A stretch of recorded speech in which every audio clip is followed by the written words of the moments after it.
to share something with you. That might put me in a very negative light, yeah. Relationships are not my forte. See if someone grabbed up my wife or something completely different ballgame. I'll walk away from here, and this has been like a therapy session.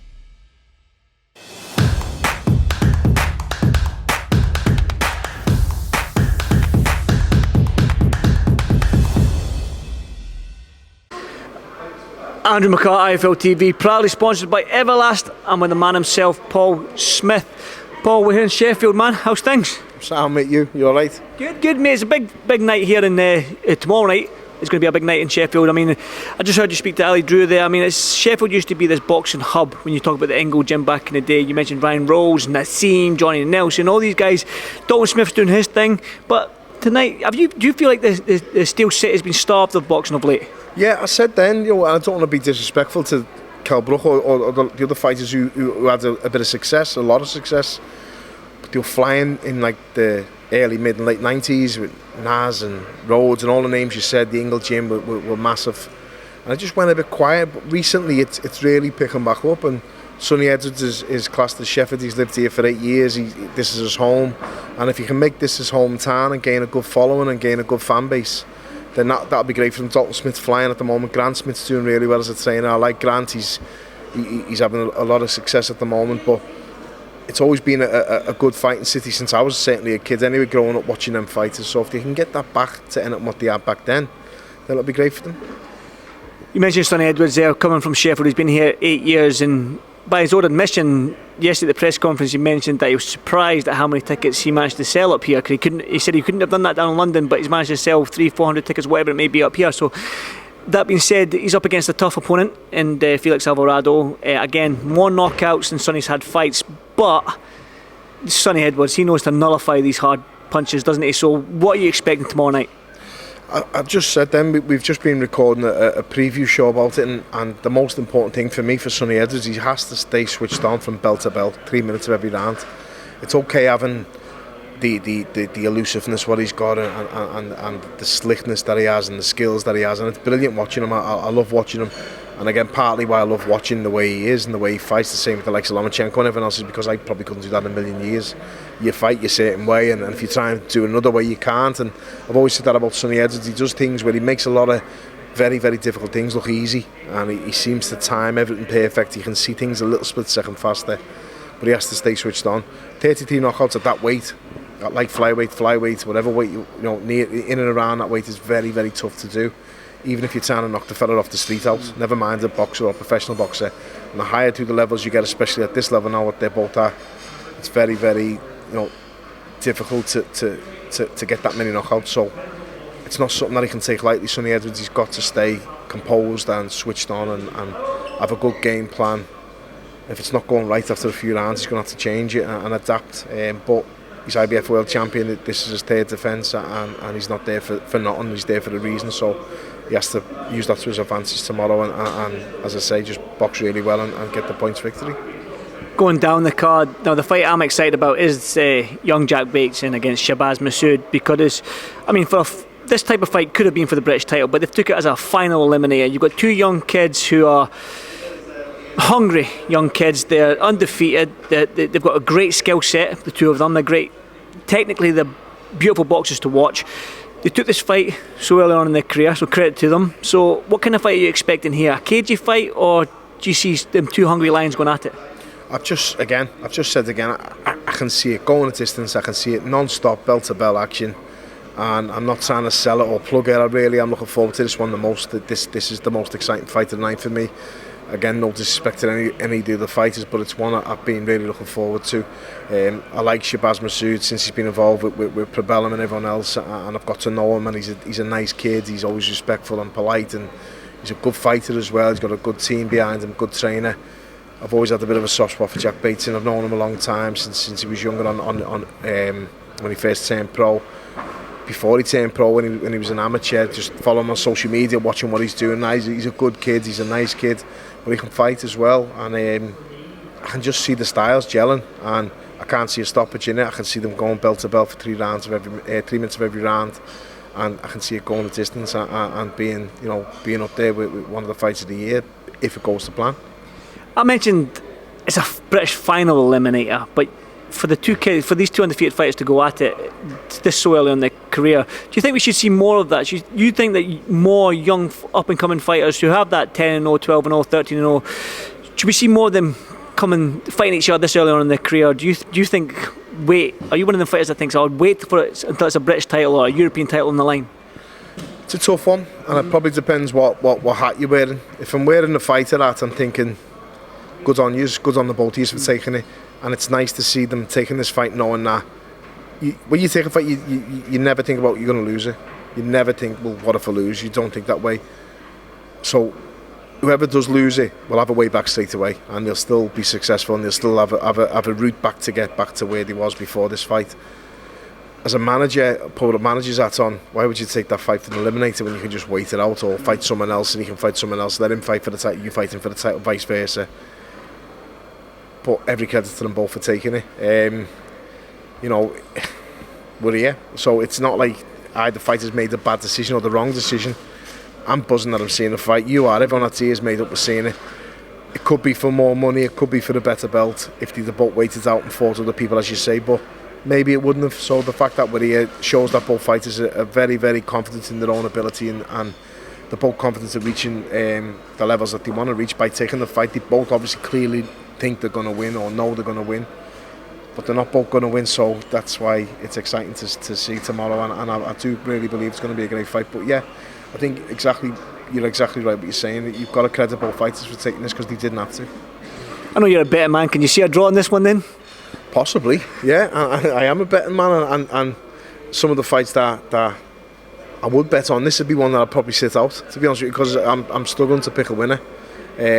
I think it's a brilliant fight, and I said before, I'm lucky enough that I'm going to get to sit literally touching the ring to watch this one and call it. Yeah, we're lucky in our jobs that we get to see this fight, fights like this up close and personal. It's like I said to the two young fighters when I interviewed them, both Jack and Shabazz, said this is when they got announced, this is what I was looking forward to because I've seen them fight before.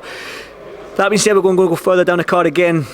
Thomas Essomba, Marcel Braithwaite. Now Marcel, he's caused a little bit of controversy these last couple of days. Didn't show up to the press conference yesterday.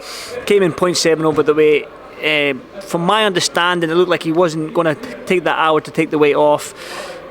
Looks like, I don't know what the ins and outs are going into tomorrow, but I'm not privy to it. But looking at that and sort of like the way these 2 days have panned out, what's your thoughts on it?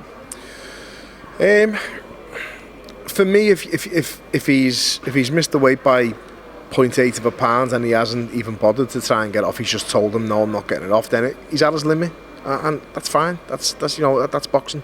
It happens. Not everyone's going to make weight. I've failed weight and I've made weight plenty of times. That's how it goes. But if he's not willing to get the 0.8 off or even try it, then he's at his limit. So if he wins, he won't be challenging for the title later on. But at least he knows he's going to be in peak condition by not harming himself more, taking the weight off. I've heard now because he's failed the weight, there might be a little bit of a sort of mini rehydration clause where he'll have to be under a certain amount in the morning, just so it's not unfair to Thomas Essomba. But again, whether that's adhered to or not is another matter. We'll find out tomorrow. But it's a good fight, and all the stuff all week that's been happening between the two teams and between both camps, where Marcel didn't turn up for the press conference and everyone was calling him unprofessional, this or that, but then he actually said, well, there was a mix up with the booking for the rooms and everything else, so it wasn't me, I wasn't meant to be here. So you don't know which side to believe or which side is true or not, but as long as we get to see the fight, that's all I'm really interested in. And all the stuff that's happened all week is just adding a little bit more spice to the mix, isn't it? It's adding a bit more fire. Both fighters are having a go at each other. You've seen Sonny Edwards having a go at Marcel, and Grant Smith doesn't need no invitation to get involved with things and look after his fighters. So I'm looking forward to it. It's a good fight. It's definitely a good fight. Well, we spoke about that. Obviously, the whole card's stacked. We've got some young up-and-coming talent. Lisa Whiteside's back as well. She's coming looking for a world title on us, hopefully in 2023. So we've discussed three amazing, good fights, good solid fights that we're going to enjoy tomorrow night. Now, a fight that I want to see, and I've said this to Liam, I've interviewed Liam 4 or 5 times in the last maybe 2 months, because as a selfish boxing fan, and I'm selfish, I'm going to be selfish on this fight, definitely. I want to see Eubank Jr. against Liam Smith. I don't care if it's at 154, 160. As a selfish boxing fan, I want to see it because I can see it all. I can see knockdowns, cuts, whatever. I can see it all in this fight. Now, for me, I read a couple of days ago that there was talks going on, and a couple of websites were saying that there's talks going on between the both teams now. I know you and your brothers are very, very close. What can you tell me, Paul? I could lie now, couldn't I, and say I don't know nothing, we don't speak. No, I've heard a lot, obviously. Listen, the fight will happen. The fight, people keep saying like the fight's signed for, or it's not signed, but the fight was signed probably when he went to Sky. So it's a fight that's going to happen. It's just a matter of when. That's all I know and all I believe. Whether it happens before Christmas, I don't know. You know, you're going to struggle to sell a pay-per-view in 5 weeks or 4, and the fighters have both got only probably 4 training weeks left, or 5 weeks last week, and then fight week. You can't class fight week as a training week. So to have that type of fight on that magnitude between two very, very good fighters, only giving both of them 5 weeks to train and then 5 weeks to sell a pay-per-view, because that's what it'd have to be, it's not, you know, it doesn't make sense to me or to most. So I think we'll see it after Christmas, personally, but again, I swear I don't know. You know, if it happens in December, then it's happening. But for me, I think it'd be better happening after Christmas, and we'll see how it goes. But I'm very, very confident with Liam. I've watched them both spar. I sparred Eubank when he come to the gym one time. He sparred me and Liam. I know what he's like because I've been in the ring with him. I've been in the ring plenty with Liam, and I watched Liam spar him, and I know what happened in that spar as well, and so does Eubank. So I'm very, very confident in Liam. I know he can hurt him, and he knows he can hurt him, and Eubank knows he can be hurt by him as well. So it's I've grown to like Eubank a lot more in his last few fights. I think we're seeing the real kid come out in him, and he's had a good attitude. I felt for him with all the Conor Ben stuff. He's missed out on a big payday. He's missed out on a chance of possibly looking good in a big fight. What would get him a lot of recognition. Whether, you know, even though for me fighting the likes of Groves, everyone else was better for his reputation in boxing. That was a name fight, a fight that would attract the casual fan, the average fan on the street to watch him, and he would have been paid well for it. But I thought he dealt with it great. I thought he handled it really well as well. So he deserves a big fight and a good fight and a tough fight, and this is a tough fight for him, as it is for Liam. It's a very, very good fight, and it's one that I really can't wait to see. But obviously there's only one winner for me. I can't wait to see it as well. But do you agree with me when I say it's an all-action fight in terms of knockdowns, cuts, and maybe not so much cuts and stuff, but I can see both men getting knocked down in this fight. I can see it being one of them fights where it'll go the 12 rounds, but there's going to be so many ups and downs from both fighters. And for me, again, being that selfish, not this journalist guy with a microphone, being a selfish boxing fan, sitting there and watching it, I'm just so excited for this fight. It's not even been made yet. There's no contracts, I don't think, or anything like that. We don't know what's going on, but for me, I cannot wait for that fight. Do you agree with me in saying that you can see the same as me in terms of knockdowns and cuts and it being an all-action fight? It's not and never is going to be a boring fight, is it? It's not going to be just an uneventful fight. There's going to be drama. There's going to be, as you say, I can see an all-action, non-stop war. Probably depends on Eubank. If he chooses to box and go on the back foot, it'll be Liam chasing him and trying to grind him down. If he comes out and fights the way he can fight Eubank, then Liam's certainly not going to oblige. He's going to stand there and go for it himself, and he'll be very confident in what he can do, as will Eubank. I think you're right. I think it's got the makings of a fantastic fight, and it's one that people will want to see and want to be at and want to buy a ticket for, or want to watch on the TV, and it's one that won't be missed. You miss that one. It's going to be, as you say, a war and all action, and I can see Liam really putting a statement out there and putting a show on. For me, I've not got a horse in this race, and I can sit back and enjoy the fight. When I say it's going to be an all-action fight, I'm one of them fans that will be on the edge of my seat watching it. But when your younger brother's fighting in there, and he's in that fight when it's up and down, there's knockdowns and whatsoever, what are your emotions sitting there? Because I know you're either in the corner or you're sitting ringside. What goes through your mind? How nervous are you? Anxiety? What is the whole mindset there? I'm always buzzing when I'm in the corner, and because I've got a bit of a job to do. It's not much of a job, but it's a job still, and it keeps my mind off worrying as much as I do. Because poor Stephen, I feel sorry for Stephen because he never does the corner. And if you ever notice, Stephen won't sit with us when one of the other brothers are fighting. So when Liam or Callum are fighting or I'm fighting, Stephen won't sit with them or with us because he can't keep still. He can't sit in his chair properly. He's constantly jumping up, and it gets to him probably more than it, but it's shit. It's horrible. It's like, I'm feeling it now with my son. I'm experiencing it now with my lads boxing, and it's shit, and it does me head in, and it's terrible for the nerves. I get more nervous watching my brothers and my son than when I did fight myself, and that's the truth, and they'll probably say the same. And it's not that like you can handle yourself, but it is in a way. You know, I always knew I could handle myself, and I'm alright. If I'm fighting, I'm alright, and if they're fighting, even though they're better than me and they can definitely handle themselves, I'm still thinking, it's my little brother that, it's my kid brother, as you always will. So it's not nice, it's not good, but I'm so lucky with my brothers and with the family that we've had and that we found boxing. Some of the fights I've seen my brothers in, and I've been involved with myself. It is like the stuff that you would dream about when you first turn pro. And I'm not like blowing my own trumpet or the lads or nothing like that. I'm retired now, so I can appreciate it a lot more. But between us, we've boxed Andre Ward, Canelo, Stevens fought for the world. Some of the best fighters out there, and all over the world. We've been all over the world. You've been in some of them places with us. The things we've had to see with boxing, but all that wouldn't have happened if we didn't have to go through the nervous side and the worrying side about the brothers and when they're fighting. So it's a double-edged sword. To answer your question, yeah, I get terrified, I get nervous, I get like sickly feeling, I can't eat properly, and just for fight day, obviously, and it's a bit shit sometimes. But once the win's there, or once the victory's there, then it's great, and we can relax a bit. But it's tough, yeah. But I love it, and I wouldn't change it for now. That being said, I've got one more question then. WBC conventions happened over the last week, and I seen that the WBC awarded Callum Smith to fight the winner of Beterbiev and Anthony Yard. If it's Beterbiev, I mean, he's a monster. If it's Yard, it's a tricky fight as well. It's a tough fight. So for Liam to become that 2-weight world champion in his next fight, it's going to be a tough ask. But again, your thoughts on who will win between Beterbiev and Yard, and Callum's chances against the winner? I think Beterbiev or Beterbiev, however you want to pronounce it, I think he wins well against Yard personally, and I fancy Callum against both of them, either of them. Again, no disrespect to Yard, I like him, he's a nice kid, to be honest with you. Got a bit of talent as well. I think he's a decent fighter, but for me, I've said from day one, the training setup that he's got, it's not going to work with him. If at the top level, he needs to get a new team around him.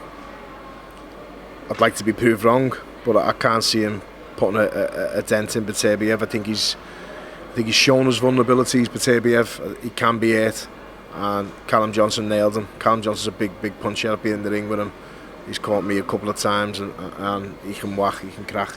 I think if he'd have jumped on Beterbiev when he had him gone, he might have got him out there. But that happens in fights. You catch someone, you don't think they're actually gone, but they are. Whether Yard can do that is another thing. I'm not sure whether he's got that power like someone like Callum Johnson or Callum Smith or Beterbiev himself.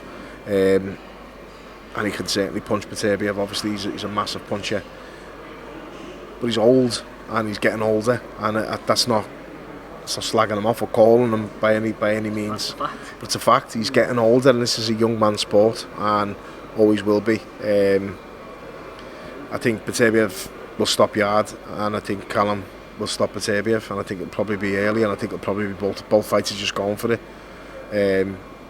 non-stop, toe to toe. One will land, the other one will land, and then that'll be it. I think Callum's defences and non-punching hand and his technique and his discipline will see him through the fight. Again, it's only my opinion. I'm sure there'll be plenty disagreeing with me and a couple agreeing with me, but that's what I feel and what I believe. Well, we talked about your anxiety and nerves going in when your brother's fighting. Now, all going well, the next two fights ahead for your family against Eubank Jr. and Beterbiev. If all goes plain sailing, like you said, it's going to be a nervous time coming into 2023 for you, Paul. I don't think either of them are plain sailing either. I can just see the headline now in this interview when it's put out. Paul Smith says plain sailing for Beterbiev and Eubank. I genuinely don't. I think they're going to be both tough nights for everyone. Very, very tough nights. But I can see them both prevailing in them. And again, I'm sure there'll be people disagreeing with me, but that's the beauty of having an opinion in it. If your opinion matters, it matters. If it's right, it's right. If it's not, it's not. But it's an opinion. Everyone's entitled to theirs. I'm entitled to mine. So you know, we'll see when they happen. I'm very confident in both of them, and I'm delighted for them both getting these opportunities. As you say, you know, your career's a short one. It's not a long career in boxing. Take it from someone who's been retired for 5 years now. It's I'd give anything to be able to go back and do it all again. I wouldn't want to do it now at this age in this shape, but ask any fighter, I'm sure if they could go back and do it all again, they'd do it again straight away in a heartbeat. So they have to enjoy these moments and make the most of these moments. These are what they're going to remember when, you know, in 20, 30 years time, when they're sitting with the grandkids or in the boozer with the mates and they're talking about the time when they both fought Canelo, or they both fought, or they fought Beterbiev or Eubank or everyone else.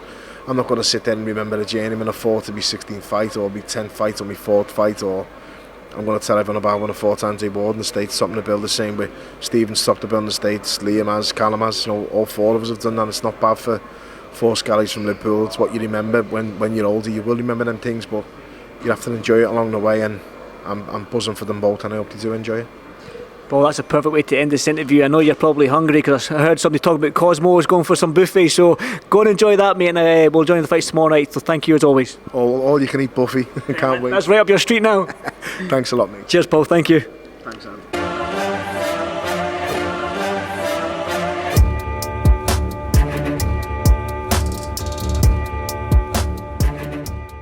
I'm going to share something with you. That might put me in a very negative light, yeah. Relationships are not my forte. See if someone grabbed up my wife or something. Completely different ballgame. I'll walk away from here, and this has been like a therapy session.